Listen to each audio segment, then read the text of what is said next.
Jean-Christophe Repon, vous êtes président de la CAPEB. Pouvez-vous nous faire un petit point de l'artisanat en France? Sur l'année 2021, on avait fini sur un bel exercice avec une activité au-delà de 2,5% par rapport à 2019, année de référence. On était sur une bonne dynamique avec une création d'emplois, avec plus de 26 000 créations d'emplois dans le dernier trimestre, avec aussi également beaucoup de créations d'apprentissage, et c'est pour nous essentiel dans l'artisanat du bâtiment.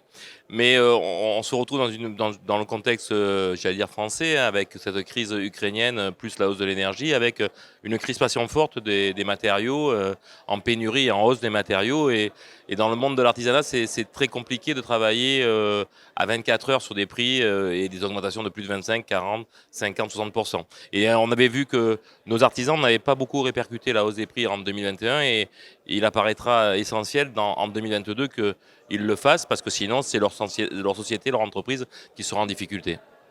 Jean-Christophe Repon, le nombre d'adhérents de la CAPEB augmente, est en progression. Comment expliquez-vous cette progression? Elle augmente parce que je pense que c'est aussi comme l'activité du bâtiment, on a une belle dynamique, et les artisans se retrouvent dans l'organisation patronale que nous représentons. Et comme majoritairement les entreprises du bâtiment sont constituées d'entreprises artisanales, 95% sont des entreprises de moins de 10 et 98 de moins de 20, elles se retrouvent dans la famille que nous représentons dans l'artisanat. Et puis nous avons aussi depuis 1 an et demi, 2 ans, changé quelque chose dans la CAPEB, et on a une nouvelle dynamique avec une nouvelle équipe dirigeante, et j'espère qu'on n'y est pas pour rien aussi sur cette dynamique.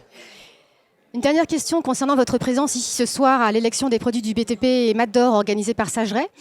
Les partenariats avec les industriels se développent à la CAPEB? Oui, ils sont essentiels. En fait, bien évidemment que l'artisan du dernier kilomètre que nous sommes doit travailler de plus en plus, de mieux en mieux avec les industriels et les fabricants.